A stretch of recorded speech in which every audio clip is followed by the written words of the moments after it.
आज्ञा रवि जेना बीजेडी छाड़िले दल उपरे फरक पड़ो कौन? रवि जेना होउचंदी एमिति एक दलाली नेता कांग्रेस पछरे सी नांगुड़ धरी बुलुथले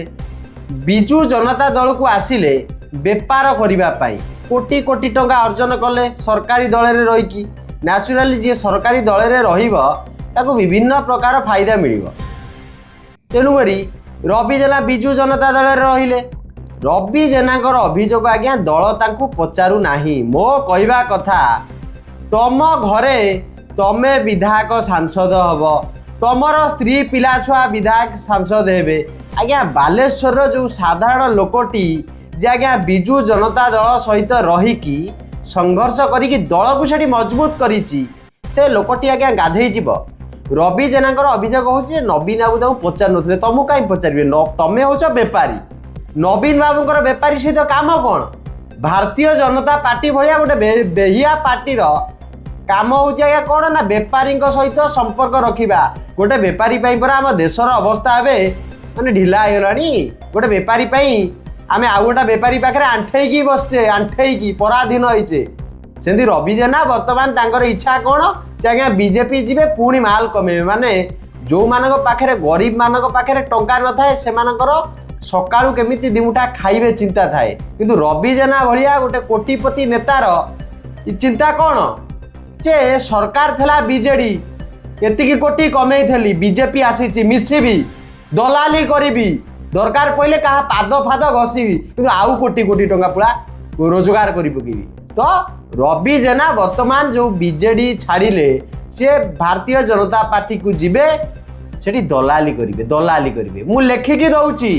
रवि जेना दलाली करिवो मो कहवा कथा भारतीय जनता पार्टी के मु चेतई दबा पे चाहूची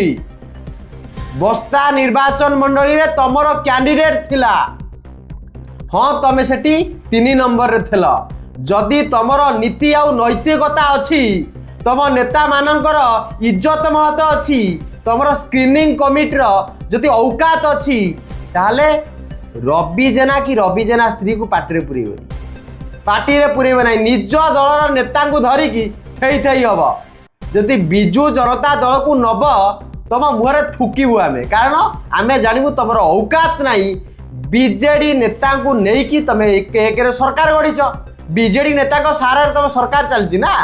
ये दलाल गोरा बीजेडी रे थले एमएलए एमपी होते पुणी गले कौटी की भारतीय जनता पार्टी को तो सेमती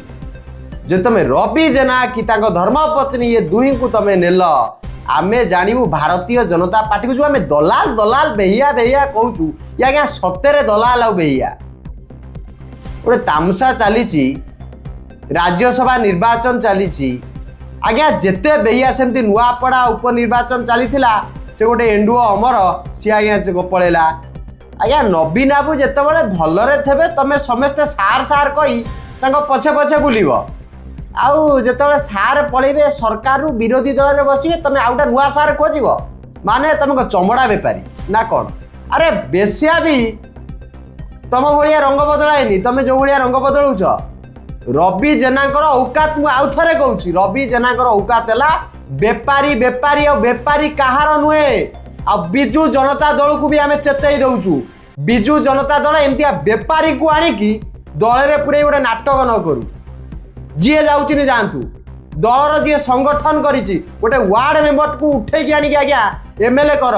किंतु बेपारी की दल में पुराउनी कौन सी बेपारी आज्ञा आमको दरकार नहीं कोटिपति नेता कहीं दल पाखे आम पैसा नहीं कि कॉर्पोरेट चांदा आम नवा बीजेपी नौची कांग्रेस नौची बीजेडी नौची समस्ते नौ तो ये जो कोटिपति नेता गुड़ा कौन दरकार ये दलाली करके आम पार्टी दलाली करुले पुणी आज्ञा गले भारतीय जनता पार्टी जोग देवे दलाली करेंगे तो चेतिकी आज्ञा करूँ लक्ष लक्ष कार्यकर्ता आम पार्टी अच्छा कार्यकर्ता हुआ ये रवि जेना भाया दलाल को आणिकी दल में पूरेकी नेतांकर भविष्य को जलांजलि दियो नहीं आउ रवि जेना को कहली रवि जेना तुम जो दम अच्छी मोहम्मद मुकीम दम थिला गोटे दल करदेला से सफल हम कि विफल हम मुझे जानी कि पान मसला हम किंतु रवि जेनार जदि दम अच्छी रवि जेना नुआ दल करू नचेत स्वाधीन लड़ू भारतीय जनता पार्टी जाइए दलाली न करू। नमस्कार।